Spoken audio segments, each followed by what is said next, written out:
بسم اللہ الرحمن الرحیم صلی اللہ علیہ وسلم۔ سامعین کرام، رمضان الکریم کے آخری 10 دنوں کا جو اعتکاف کیا جاتا ہے، اس کے بہت سے فائدے ہیں، جن میں سے چند ہاتھ فائدے میں آپ کے سامنے ذکر کر دیتا ہوں۔ نمبر 1 کہ وہ مثل ملائک ہو جاتا ہے جو اعتکاف کرتا ہے، یعنی ملائکہ اللہ رب العزت کی عبادت میں شب و روز گزارتے ہیں، تحمید و تذکیر کرتے ہیں، رب تبارک و تعالیٰ کو سجدہ یا قیام یا رکوع میں رہتے ہیں۔ اسی طرح معتکف اللہ تبارک و تعالیٰ کے گھر میں آخری 10 دن گزار کر اللہ تعالیٰ کی تحمید، تذکیر، سجود، رکوع، قیام میں گزارا کرتے ہیں۔ اس کا دوسرا فائدہ معتکف کا یہ بھی ہے کہ وہ 5 نمازوں کو جماعت کے ساتھ پڑھ لیتا ہے،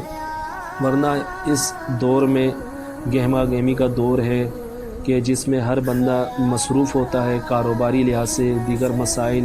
نمازی بھی ہو تو وہ نماز تو پڑھ لیتا ہے، لیکن جماعت اسے میسر کبھی کبھار نہیں آتی، لیکن اعتکاف کی برکت سے 5 نمازیں وہ جماعت کے ساتھ پڑھ لیا کرتا ہے۔ تیسرا بڑا فائدہ، اور جس مقصد کے لیے اعتکاف کیا جاتا ہے، یعنی لیلۃ القدر کا حاصل ہونا،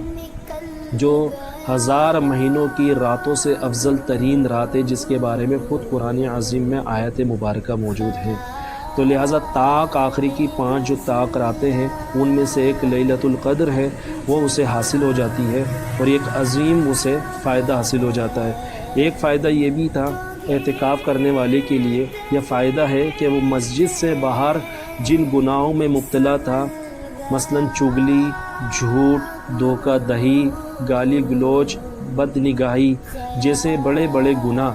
کبھی افعال، وہ مسجد میں رہ کر ان تمام برے افعال سے اپنے آپ کو بچا لیا کرتا ہے۔ اسی طرح ایک اور مزید فائدہ ہے، جس کو مفتی احمد نعیم یار خان رحمۃ اللہ تعالیٰ علیہ ذکر کرتے ہیں، کہ معتکف کے بارے میں فرشتوں کو اللہ تعالیٰ حکم دیتا ہے کہ میرے بندے کو دیکھو کہ جو 10 دن میری بارگاہ میں گزار رہا ہے، ان اوقات میں یہ میری عبادت کر رہا ہے، دیکھو اس کے نامہ اعمال میں اس کی باہر کی زندگی کہ یہ ان اوقات میں کیا افعال کرتا تھا، کیا نیکیاں کیا کرتا تھا۔ مثلا ان اوقات میں یہ بیمار کی تیمارداری کیا کرتا تھا، عیادت کے لیے جاتا تھا، یا پھر کوئی مر جایا کرتا تھا تو تعزیت کے لیے چلا جایا کرتا تھا، صدقہ و خیرات کرتا تھا باہر رہ کر، لوگوں کی مدد کیا کرتا تھا باہر رہ کر۔ اب اعتکاف کیا یہ 5واں عظیم فائدہ جو ذکر کیا ہے کہ فرشتوں اس کے نامہ اعمال میں وہ سارے اچھے اجر لکھ دو کہ جن اچھے اعمال کے نتیجے میں اس کو باہر رہ کر اجر ملا کرتے تھے،